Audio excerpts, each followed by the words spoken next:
What is up, everybody? Welcome back to another video. In today's video, we're going to be talking a little bit more about Detroit Lions quarterback Jared Goff, but specifically what Brad Holmes said about Lions quarterback Jared Goff and how he views Goff on this team. And I think this ties in really well with the last video we did on Jared Goff. I'm saying Jared Goff a lot. So let's get it started. Way up, we're going to bite a kneecap off, and we're going to stand up, and then it's going to take 2 more shots to knock us down. And on the way up, we're going to take your other kneecap, and we're going to get up, and then it's going to take 3 shots to get us down. And when we do, we're going to take another hunk out of you. Before long, we're going to be the last one standing. All right, now before we get into this video, I'm going to make the video a little bit longer. I know it's already long. I got to give it a shout out to my man, my new All-Pro member, Christopher Canada. Welcome to the club, and appreciate all the members. I did update the ending section in this video, and if you guys do watch to the end, well, I guess I'm ruining it if I say it now, but make sure you comment a hot dog. You better watch the end. First off, thank you for clicking on this video. I know y'all saw 30 minutes and you're like, dang, that's a long video. But if you clicked on it, you are a true alpha. But you're a true alpha if you watch to the end. Thank you. I appreciate it. How y'all doing? Happy birthday. I'm out. Welcome to everybody to a video. Glad you guys are here. And yes, we're talking about the Detroit Lions new quarterback, number 16, a little bit more in today's video. Now, I do encourage you to check out my last video on Jared Goff. It's like 30 minutes long. I know it's long. I'm sorry, but I think it's good. Like, we talk about his time with LA. We talk about what kind of went wrong there and how I think that he could thrive in this offense based on all the changes this offseason. So I do recommend that video because I'm going to try not to repeat myself from that video. So if you guys want more detail, definitely go check out that one. Because, you know, if you've seen that video, you don't want me to repeat the same things here. That's annoying, right? So I'm trying to focus more on what Brad Holmes said in this video, but I do recommend checking that one out if you want to. You don't have to if you want to. But today, we're talking about what Brad Holmes said about Jared Goff. And a lot of these things are similar to what we've heard from Brad Holmes since Goff entered Detroit, since Goff came to Detroit. But he gave us some more detail, more insight, and a little bit more of an outlook on how he truly feels about the Detroit Lions' new quarterback. This offseason, we know the trade went down. The Matthew Stafford, the Jared Goff trade, and it was a pretty big trade for both sides. Of course, the Rams get their quarterback in Matthew Stafford, but the Detroit Lions, they not only got Jared Goff, they got a lot in return as well. They got the 2 first-round picks. They got the 3rd-round pick. A lot in return from the LA Rams. They actually turned into a comp pick, not a 3rd-round pick. But we got a lot in return, plus we got this quarterback named Jared Goff. Technically, you can count Michael Brockers as part of this deal because the Detroit Lions gave up a 2023 7th-round pick. But you can kind of put it into the same deal because it was with the same team. But again, it was kind of like a cat move for them to move on from Michael Brockers. So the Lions got that because of financial reasons. Now, Jared Goff's contract set up for literally the next 2 years. You're pretty much locked into it. But after that, we know that there is an out. So that was really nice as a Lions fan to see that. It was like, okay, there is an out on this guy's contract. But Brad Holmes, ever since he's brought in Jared Goff, has kind of had the same answer. Like, he likes this guy. He doesn't view him as just he's a bridge quarterback. Like, he really likes Jared Goff. And, you know, he was big on Jared Goff going back to his college days. He said, I've done so much work on Jared Goff back when he was at Cal. He says, I know his family. He was the guy that pushed for it. He's like, hey, if you're going to try to get a quarterback, get Jared Goff. And they did. They brought him into the Rams. And then when this trade came available, apparently Les Snead reached out to him and he's like, hey, do you guys want Jared Goff? Because they knew obviously Matthew Stafford was available. And he's like, yeah, I want Goff. And he said Goff was sought after. Like, there were teams that were interested. And we got that from multiple reports. I remember Peter Schrager saying that there were multiple teams interested in Jared Goff because usually guys like that don't come available that often. But we'll get to that in a second. But regardless, Brad Holmes has kind of kept the same energy on Jared Goff throughout this entire offseason. Now, of course, depending on how he plays, that could definitely change. But he has kept the same energy up to this point. So Brad Holmes said this, from the outside view, from the outside world, the outside perspective, he hears the people saying, you know, you got this guy for 2 years. It's a nice stopgap, but that's kind of it, okay? He'll be here. He'll kind of cover the void of Stafford gone for the next couple of seasons while you try to figure out who your real long-term answer is. But this is how Brad Holmes responds to that. He said this. He said, I can name some stopgap players, but Goff, I don't view Goff as one of them. He does not view Goff as one of those stopgap players. He said, I never viewed him as a bridge quarterback. He said he is a winning quarterback. His resume speaks for itself. Let's take a quick little look at this guy's, just a summary of his resume. So the guy is 42-20 with Sean McVay. So after Jeff Fisher, I have to say, 2017 on, the guy is 42-20 as a starter. Now, quarterback wins are not a thing, okay? It's a team stat. But in terms of what is Brad Holmes talking about here, as he has won a lot of games, right? 42-20. That's pretty good. He's also played in 6 playoff games where he is 3-3, and he's been to a Super Bowl. Now, keep in mind, he's done all this by the age of 26. All right, so by the age of 26, this guy has played 6 playoff games. Think about that for a second. Not that it's him, it's a team sport, but that is a lot of experience for a guy that young. I mean, the Lions have won 1 playoff game in like 60 years. Brad Holmes never viewed it as a salary cap dump. He viewed it as, hey, I wanted Jared Goff. Les Snead asked me, and I wanted that guy part of the deal when we made it happen. I wanted Goff in return. So it wasn't just, hey, we're just going to take on the salary cap. I actually wanted him in return. And clearly, the Rams wanted Stafford. That's why they gave up so much. But the situation worked out, I think, for both sides. But I think it worked out really well for us, considering the fact that we knew that they already decided to part ways. Matthew Stafford was going to be traded. But since we had Matthew Stafford, and because McVay was so frustrated with Jared Goff because that relationship was so bad, it's almost like a weird blessing in disguise because it led to, in my opinion, the Lions getting such a big return where even in the worst case scenario, Goff doesn't pan out. You got 2 first-round picks out of it. Part of that needs to be stressed very heavily is the fact that he is only 26 years old, how young this quarterback really is. And look, like I said, not many guys like this will come available that often. It's not often that a guy like Stafford comes available, and that's why his asking price was so high. But it's also not often that a guy like Jared Goff comes available and you can get all that in return while still acquiring that guy, because even though the relationship was really bad, Peter Schrager said it himself, like there were teams interested, but since the Lions had Matthew Stafford and other teams didn't, it ended up the Lions got a haul in return, and we knew we had to trade the guy away because of how bad the relationship was. To me, it's how much McVay really wanted to bring in Matthew Stafford. They went all in to go make it happen. And because of that, the Lions got this really nice return. But it's important to stress how young Jared Goff still is. He's only 26 years old. And we said this, look at Stafford's stats when he's 25, like when he's 26 in 2014, and look how his numbers start to take off and how much he really improved. But it's not just Matthew. I mean, it's across the league. Statistically speaking, on average, the prime for a quarterback is between the age of 26 and 30. Yes, the great quarterbacks, they play well after their 30s. I mean, they can play well, especially pocket quarterbacks that are out there running around getting hit. Those guys can play 35 to 30. I mean, they can play for a long time, play at a high level because they understand the game. So as long as their body holds up, they understand the game and they can play the game of football. If they're not reliant on their athleticism off because of his play style, if he was that good, he could probably play for a long time if he played that well. That means technically Jared Goff is basically just entering his prime. Got 4 years left on his deal. Basically, you have a contract through his prime. He had 2 seasons with a plus 100 passer rating, and he's only been in the league for 5 seasons. And you have this guy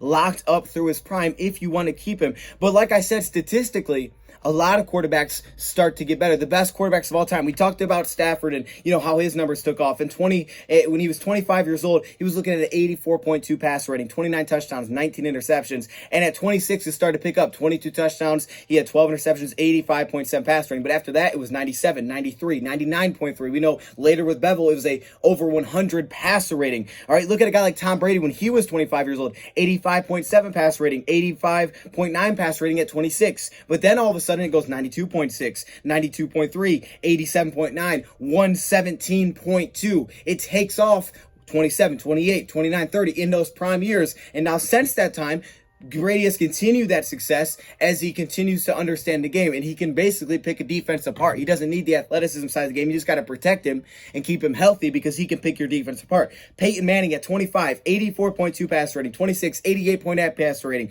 but at 27, 99, 121, 104, 101. He took off, all right, because I think at 26, a lot of guys, sometimes they're coming off the rookie deals at that time, into that second contract. This is the time when they really start to take off. In Stafford's situation, it was a time of a new coaching staff. It was working with Jim Caldwell. It was a different staff for him. It was a fresh start. It's the same thing that's going on with Jared Goff, a little bit differently, but basically the same thing. It's a new staff. It's a fresh start at the same age that Matthew Stafford had. Jared Goff was definitely part of a good team. He was part of a good team, especially in his best 2 years. That team was really good offensively. I mean, they could run the ball. They had Todd Gurley going off. They had good weapons. They had an offensive line. 2017, 2018, things were clicking. So yes, it's not just him. It has to be a good supporting cast around you. We understand that. We've seen that firsthand. You need to have a good supporting cast around you. But still, it's the fact that he did take advantage of what was there, and he played at a high level. And like most quarterbacks in the league, it's usually about the run game that sets up the quarterback for success. It sets up the ability for play action. It takes pressure off the quarterback. It makes them more efficient. It sets up higher yards per attempt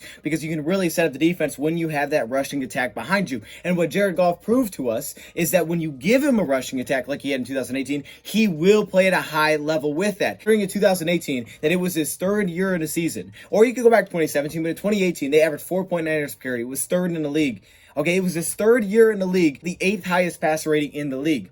So yes, was it a great situation, great environment? It was, but at least he proved to you that if you put him in that situation, you can get to the Super Bowl. He can take you that far. He can win playoff games. He can play at an extremely high level. He can outduel Patrick Mahomes when in that situation. How many quarterbacks do we know that in that situation would play at a high level? We believe that they would, but how many do we really know would play at a high level while also getting 2 first-round picks in exchange for that quarterback? The issue with comparing some of the older players to a guy like Jared Goff is that the league has definitely changed since, they were 26 years old. So it's a different league now. It's more of a passing league. Passer ratings have gone up. So it's tough to just directly compare. But I think what you can tell from this is how these quarterbacks have improved on it year after year, how they've gone up, how you can see when they hit their prime, how their numbers have risen, usually consistently. When you look at Tom Brady, Peyton Manning, Aaron Rodgers, when you look at these guys and you see how it's consistently grown in comparison to their own numbers, not someone else, because like I said, the league has changed since then.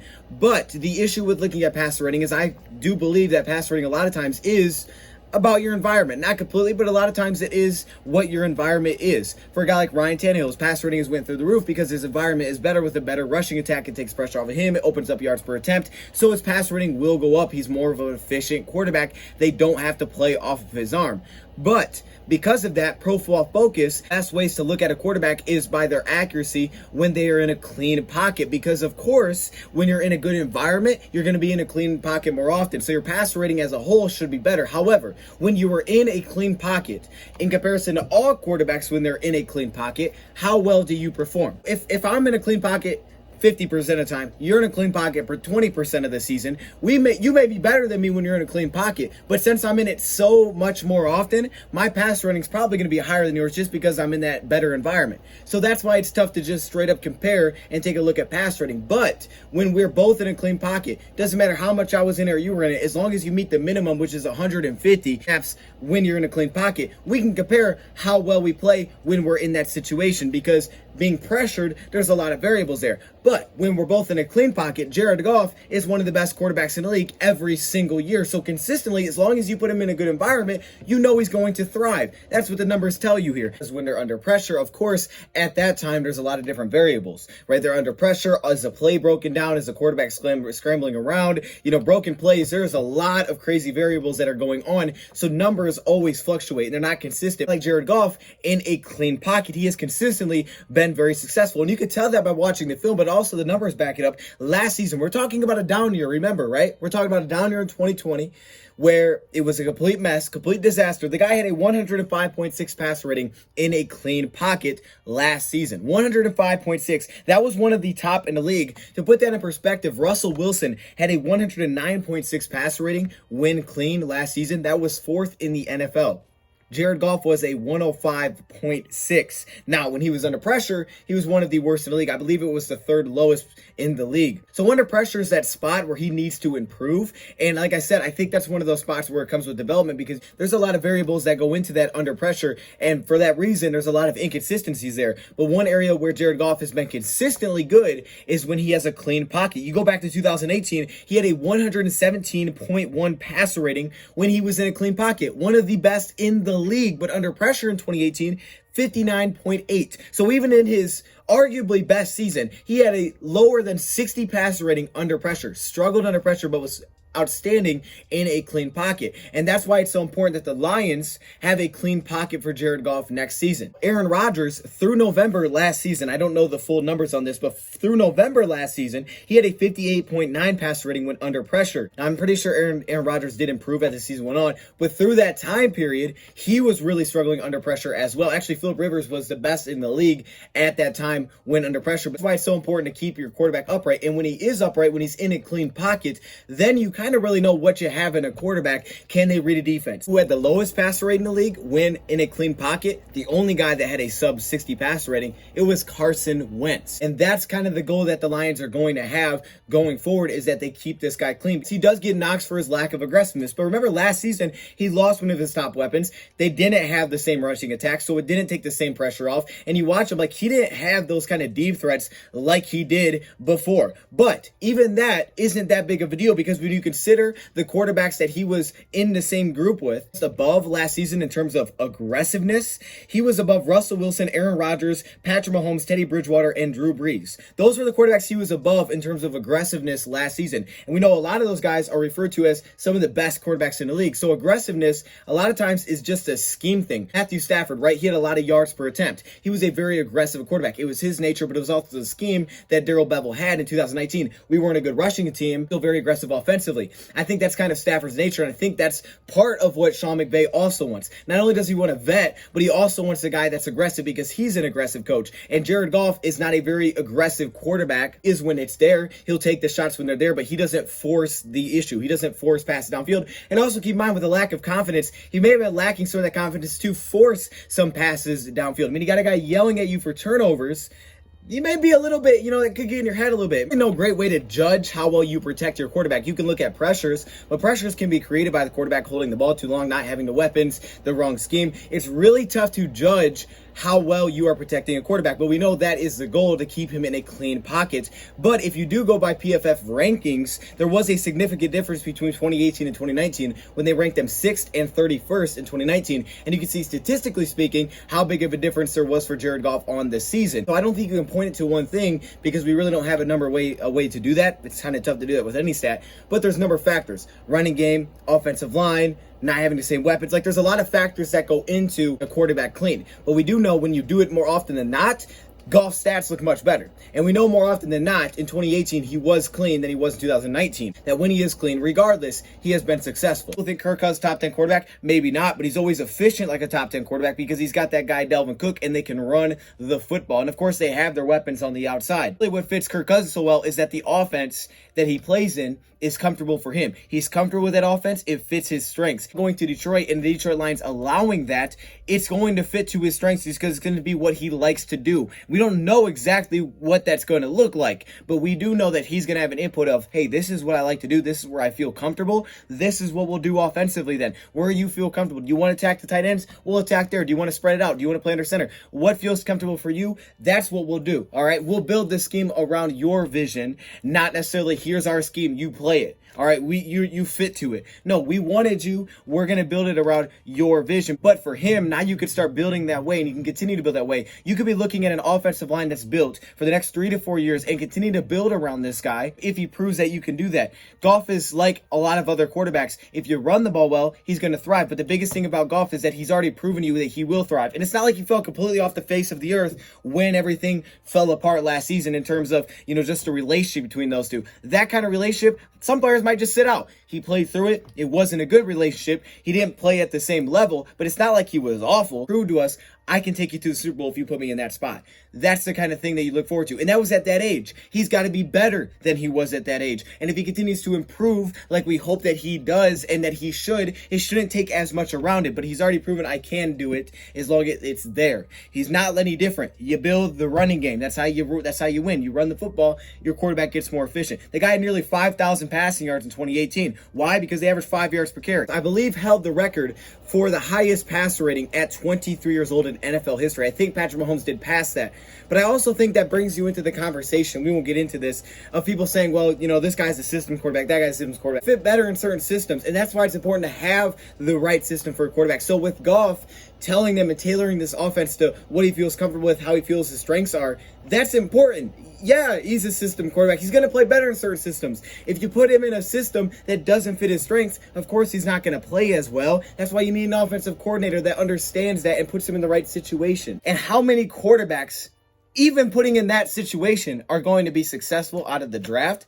How tough is it really to draft? I believe this was according to PFF, and 58.3% of first-round draft picks at quarterback are going to end up bust. That's not mediocre. That's not just okay. That's bust. 58.3% of your first-round picks.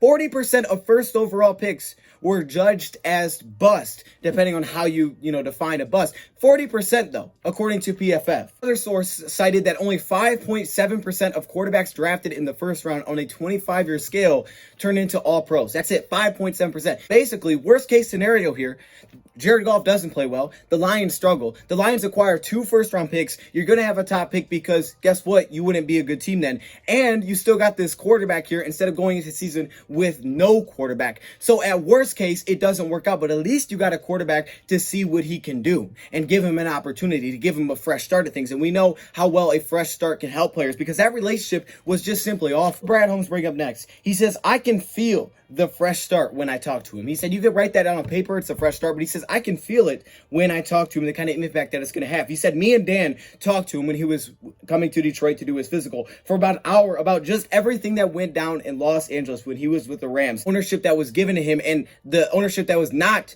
given him with the LA Rams. Holmes said this. He said, I was in Atlanta at the time. I didn't know all the, 1 minute details, but it was kind of surprising. He says he's in a good place now with the chip on his shoulder, and every time he's had to answer the bell, he's done it. Going back to Cal, coming into a team that was 1-11, turning that around. 2016, really rough season, LA Rams. Sean McVay comes in 2017, bounces back. He said every time he's been faced with these kind of situations, he's bounced back, taking a different approach with Jared Goff with the Detroit Lions. He said, look, this is your offense. He said, run it how you want to run it. If you don't like something, say you don't like something. Jared Goff seems to be getting excited about that stuff. Jared Goff's excited about the opportunity to basically kind of tailor this offense, and he feels empowered is the word that he used by the Detroit Lions. He's excited to work with Anthony Lynn, and he's excited about this opportunity that he's having to help tailor the offense to his strengths and what he likes to do offensively, which is not what he got to do with the LA Rams. We went into that in the last video, but it's not what he had to do with the LA Rams. He's a young quarterback, and it makes sense. He was a young quarterback. Sean McVay came over, he had his scheme, and he fit him into that scheme, and it worked. He tried to help him out, but things got really rocky, and most players will say it happened in 2019, which makes sense because 2019 they struggled. They took a step back. They lost Todd Gurley. They lost the weapons. They didn't make the playoffs for the only time in Jared Goff's career aside from his rookie season. Sean McVay understands that maybe he didn't communicate the best. The relationship got really rocky. Sean McVay said this, even some of the decision making in the games, communication could have been better. He understands that the relationship between him and Goff was bad, and it wasn't going to be successful like that. Think about it like this. Your head coach feels this way about your starting quarterback. How is the rest of the team going to rally behind that quarterback? I'll tell you, they didn't rally behind that quarterback. There was reports that half the locker room had his back, and the other half was all with John Wolford going forward, saying that was the LA Rams quarterback. They didn't all have his back. It wasn't a full unit. They weren't all unified with Jared Goff. And I think that stems from the coach first, because if Sean McVay is having issues with the quarterback and he's basically not believing him, reports are that Sean McVay's plan was to go ahead with John Wolford if it wasn't for the injury that he dealt with, which basically forced Jared Goff back into those playoff games. If there was an injury, his plan was to go ahead with John Wolford, but the word coming out of the team was that there was a different buzz, there was a different energy, there was more athleticism that he brought to the team and intelligence. Think about that. If that's how your team is reacting to your backup quarterback taking over for your starting quarterback, how is that going to go for a team? That ain't going to go very well. And to me, that starts from the coach position, because he didn't believe in his quarterback. He lost confidence in him. That relationship got ugly, and the team's going to follow suit. From Sean McVay, who usually would yell at Jared Goff a lot of the time, and he would apologize for it because they knew that they had to be on the same page and there had to be a good relationship there and confidence in Jared Goff to be successful. It turned into that in 2019, the reports were that Sean McVay stopped apologizing. He stopped apologizing to Jared Goff. He would yell at him, he would break Jared Goff down, and he would leave it right there. Reports were he was either unaware or he was uninterested in the confidence of Jared Goff. His starting quarterback, he was unaware or uninterested in the confidence. I mean, what the heck kind of environment? How are you going to be successful in that kind of environment? And that's why Jared Goff gives us the answers. Hey, I don't want to call it relief, but I am happy to be in a place where, they actually want me here. Goff's not a very loud guy. He's very cool, calm, and collected, but he definitely has shown up with a little bit of that chip on his shoulder. And this is the time to do it if you're Jared Goff, because think about what the outside perception is. Most people believe this is a stopgap quarterback. He's a bad quarterback. McVay didn't want him, the offensive genius. Oh, he's bad. And now Goff comes in here. He's like, wait a minute, I got a chance to just prove all of you wrong. Reports stated that Sean lost touch with how much he was breaking Jared down. But there's got to be a build back. Basically, you can break him down, you can yell at him, but there has to be that building back of the relationship, instilling confidence in him. He just was yelling at him, breaking him down. He was just leaving it at that and heading into games. And then he talks about the communication issues there. And because Brad Holmes wasn't there, he wasn't a part to see all this. He wasn't always there to see these little details. Basically, a breaking point where Sean McVay was no longer putting the blame on himself. He was basically just throwing it straight out there like we knew who the blame was. Not only would he yell from him from the sideline, but we get to press conferences. He's like, hey, the quarterback can't turn the ball over this much. Taking the blame like coaches are supposed to do. They take the blame for the media, but then obviously you talk to your team. He wasn't even doing that. He was just straight up calling out the quarterback. That's how the relationship got. When that's the response after the game and the coach is calling out the quarterback, to me, that's bad communication between the two. It's bad communication if one feels like the scheme was work, you didn't execute, but the other one feels like the scheme was good. That's something that the coach or the offense coordinator, in that case, he was that guy, and Jared Goff, they need to handle that, right? They need to take care of that together. To me, I think that's where Sean McVay brings up, maybe I didn't communicate the best as I could have. Blame to go around for both sides. It just wasn't simply on Jared Goff. Jared Goff did turn the ball over, and that's something that you can't do. And apparently McVay was yelling at him from the sideline, we can't turn the ball over. The Rams were never able to take advantage early in the game of what the Miami Dolphins were doing, right? They're blitzing like crazy, so you want to get a home run play, you want to get that big play to kind of get them out of it. And they never had that play early in the game. Those situations where as a coach, you really just got to find a way to really just take care of Jared Goff in that situation where things are getting that messy, rather than yelling at him from the sideline. It almost seems like there should have been more communication there on, hey, let's fix this. Let's not just yell at you, stop turning the football over, right? That's not fixing anything. We see you turning over. You're struggling with this, because really the offense didn't open up at all until the end of the game when the defense given 10 yards of cushion and you could throw screens. But before that, I mean, it was nothing. The offense wasn't clicking. The run game wasn't great. They weren't running the ball that much either. They were getting in tough situations. They had the holding calls. They had missed blocks on the offensive line. They had dropped passes. They had a huge lack of separation downfield, and the receivers were almost never open. And then there was Jared Goff, where he would make some adjustments, get guys in positions. Sometimes he wouldn't hit the pass. Sometimes he holding the ball just a little bit too long, and, he'd fumble. The fact that he threw the ball 61 times is kind of crazy. Blame to go around. It's not simply you are the problem, you're the only problem. That's a lack of communication. Almost to me seems as if Sean McVay was getting very impatient because he had the number one ranked defense. This is a guy that a couple years ago was in the Super Bowl, and he was impatient. He was known as his offensive genius. 2018, he missed the playoffs. 2020, he realizes this is not the same offense. I feel like Sean McVay felt as if they were wasting time. There was a lack of patience there for Sean McVay, for a younger quarterback to develop. And I'm not saying that's a bad thing, because Sean McVay and their team right now is in a situation where they feel like they can win right now. They want the results now. That's why when Stafford came available, they were willing to give up whatever it took to get that veteran quarterback that can, really handle his own in those situations, maybe a little bit more than Jared Goff. Almost like Sean McVay tried to take so much out of the offense, and like he said, he had to call every play perfect, that it just took everything out of the hands of Jared Goff, because he didn't feel confident that Jared Goff could take care of the business on the field. Like apparently his Cal coach said in his last year that he was handling everything. Apparently Sean McVay was doing all of that for him. According to reports, Sean McVay felt as if he had to call every play perfectly, and Jared Goff felt micromanaged. McVay just had control over everything offensively, and to me, that's bad relationship, but it's a lack of trust in his quarterback. He didn't trust that his quarterback could handle those responsibilities. He tried to do everything, it seems as if, Sean McVay, and he got frustrated with that, and that's why he wants to vet quarterback. But for a guy like Goff who's developing, he needs someone to have trusted him, and I think that's why he's saying, I'm just happy to be in a place that they want me here.